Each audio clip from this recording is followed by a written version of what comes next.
Doctor Mohammad Yunus তিনি কি সরকারি দায়িত্বে স্থায়ী হতে চাচ্ছেন? মানে উনি কি অনেকদিন ধরে সরকারের বিভিন্ন গুরুত্বপূর্ণ যে দায়িত্বগুলোতে উনি আছেন, এরকম কোনো একটা দায়িত্বে দীর্ঘদিন মন্ত্রক অথবা আমৃত্যু থাকার একটা আকাঙ্ক্ষা মনের মধ্যে লালন করছেন? আপনি হয়তো বলবেন এ ধরনের প্রশ্ন কেন করছি। হ্যাঁ, সেটা আমি ব্যাখ্যাটা দিচ্ছি। বেশ কিছুদিন আগের কথা, ধরেন মাস 3 হবে, যখন বাজার ব্যবস্থা ভালো চলছিল না, মানুষের নানা রকম অভাব অভিযোগ খুব তীব্র হয়ে দেখা দিয়েছিল, তখন আমার সঙ্গে গ্রামীণে দীর্ঘদিন কাজ করেছেন, দীর্ঘদিন ধরে কাজ করেন এমন একজন উচ্চ পর্যায়ের মানে ব্যক্তির সঙ্গে আমার একটু কথা হচ্ছিল। তো আমি বলছিলাম ওনাকে যে যেরকম একটা এলোমেলো অবস্থা দেখছি, এমন কি হতে পারে যে ডক্টর ইউনূস রাগ করে বললেন যে আমি আর এই সমস্ত ঝামেলার মধ্যে নাই, আমি আমার জগতে চলে যাই। উনি কিন্তু প্রায়ই বলতেন যে এটা আমার জগৎ না, আমার জগৎ আরেকটা, আমি সেখানে থাকবো, গবেষণা করব, কথা বলবো, বিভিন্ন দেশে বিদেশে সেমিনারে অংশ নিব, এরকম একটা। তখন উনি আমাকে অবাক করে দিয়ে বললেন, না আপনারা ওনাকে চেনেন না। আমি কিছু মানে উনি বলেছিলেন যে ডক্টর ইউনূসকে আমরা অনেক বছর ধরে চিনি, উনি এমন একজন ব্যক্তি, উনি কখনো ক্ষমতা ছাড়তে চান না। এবং তখন উনি আমাকে মনে করিয়ে দিলেন, ভাবুন তো একটা জিনিস, যে হাসিনার সঙ্গে ডক্টর ইউনূসের যে বিরোধ, যে মামলা, প্রথম মামলাটা হয়েছিল কি নিয়ে, যে ডক্টর ইউনূস গ্রামীণের এমডি থাকবেন কি থাকবেন না এটা নিয়ে। এবং সুস্পষ্ট আইন ছিল যে গ্রামীণ ব্যাংকের এমডি হবে, সর্বোচ্চ বয়স হতে হবে 60 বছর, মানে 60 বছরের পর আর কেউ গ্রামীণ ব্যাংকের এমডি থাকতে পারবেন না। এটা সুস্পষ্ট আইন দ্বারা নির্ধারিত এবং এই আইন মেনেই গ্রামীণ ব্যাংক চলত। 60 বছরের পর ডক্টর ইউনূস 70 বছর পর্যন্ত থেকেছেন। 71 বছর বয়সে আদালতের রায় হয়েছে যে তিনি আর এমডি থাকতে পারবেন না, মানে মামলা হয়েছে এটা নিয়ে। মামলা না হলে উনি আরো থাকতেন, আমৃত্যুই থাকতেন। তার মানে উনি এই পদটা ছাড়তে চান নাই। মামলা রায় হওয়ার পর উনি কিন্তু এটা নিয়ে আপিল করেছেন, উচ্চ আদালতে গেছেন, মানে উনি ছাড়তে চান না, সেখানে উনি হেরেছেন। তারপর ওনাকে, এখন আপনি বলবেন যে ঠিক আছে আওয়ামী লীগের এই আদালত ছিল, অমুক ছিল, সব মানতে রাজি আছি। ভাই 60 বছর আর 71 বছরের পার্থক্যটা তো বুঝি আমরা। আমি যখন না খুব বিস্মিত হয়েছিলাম যে ওনার লেভেলের একজন লোক একটা ব্যাংকের এমডি থাকার জন্য এতটা কেন ব্যাকুল হয়ে পড়ছেন। ওনার তো কোনো প্রয়োজন ছিল না। ব্যাখ্যা বুঝিনি, যা হোক এই ব্যাখ্যা শুনলাম, আমি শোনার পর অবাকই হয়েছিলাম যে তাই তো, উনি কিছু ছাড়তে চান না। উনি গ্রামীণ ব্যাংকে থাকার পর অনেকগুলি উনি কিন্তু সহযোগী প্রতিষ্ঠান করেছেন, অমুক ট্রাস্ট তমুক ট্রাস্ট, অনেক কিছু করেছেন। যতগুলিতে করেছেন এর 80% মধ্যে উনি প্রেসিডেন্ট, মানে উনি সভাপতি, উনি প্রধান, উনি চেয়ারম্যান, উনি পদ ধরে রাখতে চান। এটা ওনার স্বভাব। বৃহৎ মানুষদের, অনেক বড় যারা মানুষ না, তাদেরও কিছু কিছু কিন্তু মানবিক সীমাবদ্ধতা থাকে, হয়তো ওনারও এটা আছে।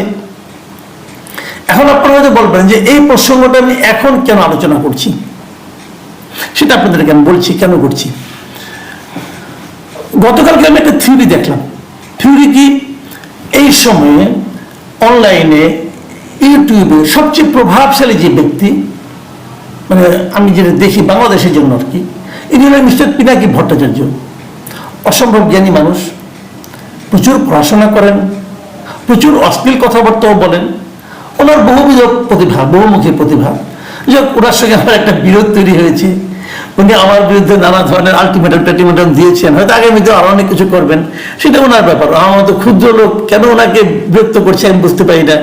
আমার দ্বারা কেন উনি ক্ষতিগ্রস্ত হচ্ছেন বলে মনে করছেন, অথবা ওনার মানহানি আমি করতে পেরেছি মনে করেন। সারাদিন কিন্তু দেশের সমস্ত লোকের মানহানি উনি করছেন, গালাগালি করছেন। তার মধ্যে এসে নিয়ে আমি কিভাবে ওনার মানহানি করলাম বুঝতে পারলাম না। যাই হোক, হতে পারে, এটা নিয়ে পরে আমি দেখবো, ওইটা নিয়ে আলোচনা না।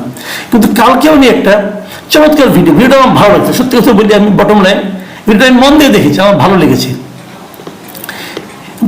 কি ভিডিওটা, উনি একটা চমৎকার, উনি মাঝে মাঝে থিওরি দেন, কিন্তু উনি একটা থিওরি দিয়েছেন যে ডক্টর ইউনূসকে প্রধান উপদেষ্টা রেখে একটা জাতীয় সরকার করা যেতে পারে, এবং সেই সরকার হাসিনা যে নির্বাচনটা করেছিল 7ই জানুয়ারি 2024, সেই সরকারের মেয়াদ যতদিন থাকার কথা, মানে 5 বছর ধরেন, তারপরে 2029 সাল পর্যন্ত, 29 সাল পর্যন্ত এই সরকারটা থাকবে। তাহলে 29 সাল পর্যন্ত কে থাকবে সরকার প্রধান? ডক্টর ইউনূস। 29 সাল পর্যন্ত, যদি 29 সাল পর্যন্ত উনি থাকেন, তাহলে যে জিনিসটা হবে, তখন ওইখানে একটা জাতীয় সরকারের মতো হবে, এবং সেই সরকারের উপপ্রধান উপদেষ্টা হবেন তারেক রহমান। এবং তারপর বর্তমান যে উপদেষ্টা পরিষদ আছে, এই উপদেষ্টা পরিষদে যারা খুব ভালো করছেন তাদেরকে রাখা হবে, বাকিদেরকে বিদায় করে দেওয়া হবে। এবং উপদেষ্টা পরিষদে বিভিন্ন পলিটিক্যাল পার্টির প্রতিনিধিরা ঢুকবে, কেবল আওয়ামী লীগ এবং ওই ফ্যাসিবাদী যারা দোষর ছিল তারা বাদ দিয়ে ঢুকবে। এই সরকার 2029 সাল পর্যন্ত রান করবে। এই হলো পিনাকি ভট্টাচার্যের হাইপোথিসিস বা থিওরি, যাই বলেন না কেন, উনি দিয়েছেন। তো আমি ভাবলাম কি এটা হতে পারে। উনি অনেক কিছু তো বলেন, ওনার সবগুলোই যে আবল তাবল তা কিন্তু আমি বলি না, উনি ভালো কথা বলেন, উনি অত্যন্ত গভীর কথা বলেন। আমার কাছে এটা চিন্তা ভাবনা করে উনি বলেছেন বলে আমার কাছে মনে হলো। আমি পরে ভাবলাম যে এই চিন্তাটা ওনার মাথা থেকে এলো কেন। এই জিনিসটা একটা ছোট ঘটনার প্রেক্ষিতে আজকে একটা মানে হঠাৎ করে দেখ সমসাময়িক টাইমে হয়েছে।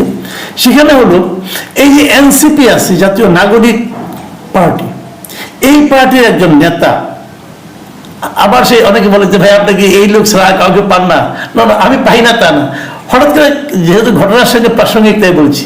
এই সার্জিস আলম, সে আবার একটা পোস্ট দিয়েছে শনিবার দিন। সেই পোস্টে উনি কি বলেছেন? সেই পোস্টে উনি বলেছেন, আজকে উনি পোস্ট দিয়েছেন, সেই পোস্টে উনি বলেছেন, আমি আপনাদের হুবহু পড়ে শোনাই। প্রফেসর ডক্টর মোহাম্মদ ইউনূসের মতো একজন স্টেটম্যানকে 5 বছরের জন্য বাংলাদেশের একটি নির্বাচিত সরকারের প্রধানমন্ত্রী হিসাবে পাওয়ার আকাঙ্ক্ষা আমার আজীবন থাকবে। তার মানে ওনার আকাঙ্ক্ষা হলো ডক্টর মোহাম্মদ ইউনূস একটা নির্বাচিত সরকারের প্রধানমন্ত্রী থাকবেন, এইরকম একটা আকাঙ্ক্ষা সার্জিস আলমের আজীবন থাকবে। তো এই দুটোর কথা আমি একদিকে ওনার কথা বললাম, আরেকদিকে ইনার কথা বললাম। এই দুটো থেকে আপনি কি বুঝতে পারছেন? দুজনেই একটা কথা বলতে চাচ্ছেন, সেটা হলো ডক্টর মোহাম্মদ ইউনূস আরো বেশি দিন রাষ্ট্র ক্ষমতায় থাকুন। এটা নিয়ে আমার কোনো আপত্তি নাই, থাকতেই পারেন। এটা নিয়ে আমার দুঃখ পাওয়ার কিছু নাই, আনন্দিত হওয়ার কিছু নাই, উনি থাকতেই পারেন।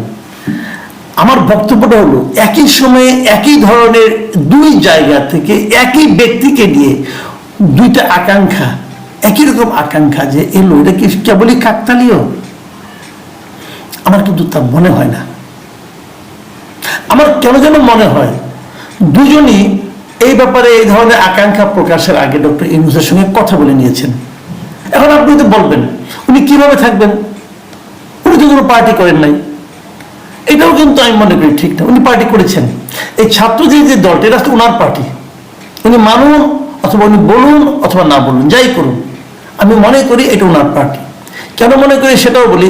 এদেরকে উনি উৎসাহ দিয়ে পার্টিটা করিয়েছেন, এবং এই পার্টির নামকরণটাও উনি যে আগে একটা পার্টি করতে চেয়েছিলেন, যেটা মিসক্যারেজ হয়ে গিয়েছিল অনেক আগে, সেই পার্টির নামের সঙ্গে এই পার্টির নামের অনেক মিল আছে।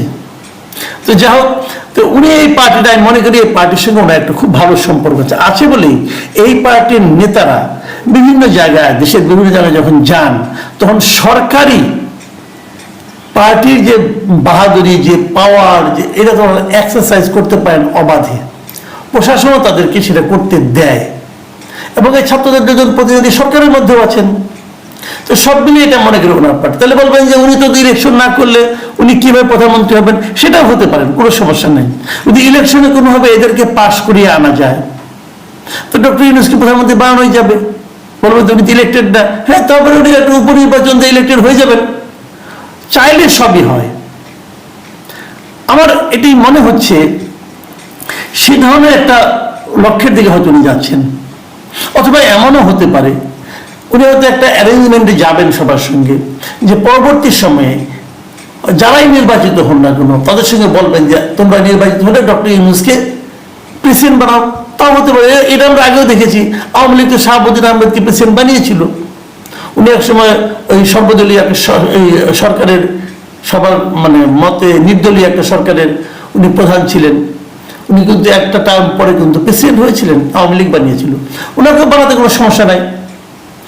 তার মানে বটম লাইন যেটা হলো আমার মনে পড়ে গেল সেই গ্রামীণের সেই কর্মকর্তার কথা যিনি বলেছিলেন, আমাকে বলেছিলেন, দেখবেন যে কোনো ফরম্যাটই হোক ডক্টর ইউনূস এই সরকারের সঙ্গে আগামীতে যে সরকার থাকবে থেকে যাবেন। প্রাইম মিনিস্টার ফরম্যাটই হোক, প্রেসিডেন্ট ফরম্যাটই হোক, অথবা উপদেষ্টা ফরম্যাটে হোক থেকে যাবেন। উনি ছাড়ার লোক না। তখন মন খারাপ হয়েছিল, এখনো মন খারাপ হচ্ছে। তখন যে কারণে মন খারাপ হয়েছিল, এখন অন্য কারণে মন খারাপ হচ্ছে।